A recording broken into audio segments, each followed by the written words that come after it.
Here at LeLacheur Park, there is a baseball team. Then, there's another team who will never see an at-bat or send a pitch over home plate. They are some of the first to arrive in the morning and some of the last to leave at night. They are the grounds crew.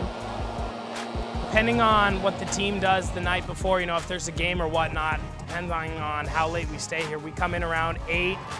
Essentially, we start cleaning up the field, picking up chunks of clay so the grass doesn't die. We take the tarps and whatnot off the mound and home plate and the bullpens, and then we start getting everything ready for the game later that day. Well, there's 3 major categories that we have to address, and number 1 is player safety. And so every morning I do a field inspection and look at different situations that might affect player safety. Number 2 is playability of the field, which means that it has to meet all regulations as far as Major League Baseball.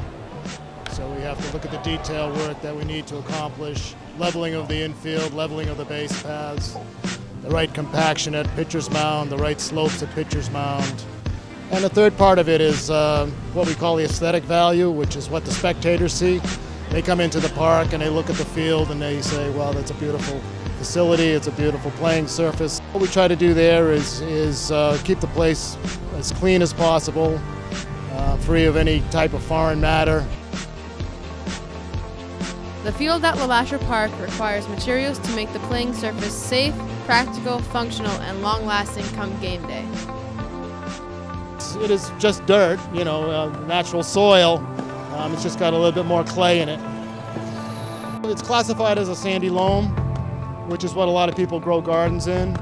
It's just manufactured in a different way to meet baseball specifications. We use a little different type of clay for parts of the pitcher's mound because the pitcher's mound's pretty high impact. The kids are landing on it and digging it up with their cleats, so we use kind of a stronger clay that lasts a little bit longer first, and then we put just regular clay on top of that and then put the conditioner back. So. Yeah, the grass that is on the field was developed back in the 90s. It's called Midnight Kentucky Bluegrass.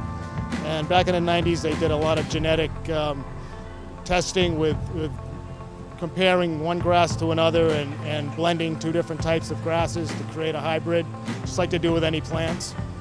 This particular hybrid has very aggressive tendencies, has a deep blue color. It's very aggressive, which means that if it gets subject to wear, it can repair itself, fill in very quickly, and it likes to be cut at a low height of cut. Sometimes we use the hand mower for the infield, but no, it's all cut to the same length. The reason sometimes it looks different is the direction it's cut in, the direction it's mowed in. So for instance, on the infield with the ball going out towards the outfield all the way, I don't know if you noticed, but I'm mowing that in all one direction.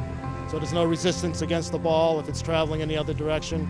The rollers on the lawnmower, it's a real mower, it's got 2 rollers on it.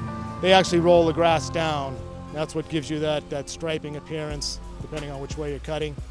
But on the infield, I like to keep it fast, keep it short, and keep it all in one direction. So there is no real striping on the actual infield surface.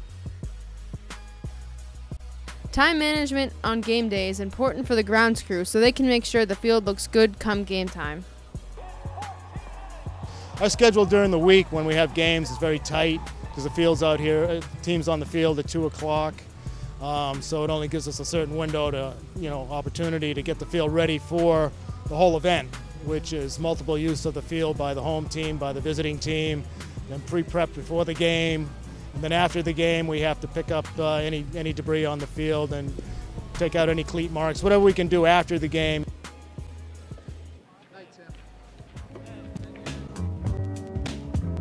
When the game is over, players go to the clubhouse, fans go home, but the ground crew stays and takes care of the field. We're letting the kids run the bases after every home game. So, we come out, while the teams are shaking hands and whatnot, we put down the batting practice mats. So all the foot traffic of the kids coming around the bases isn't going to kill the grass. But after that, as soon as the kids are done running the bases, we're out here working. Sometimes we get out of here by 11, 11:30. Other times we're here till 1, 1:32 in the morning. We're lucky we got a good crew. Whatever happens, we're going to be able to get the field done and get it ready.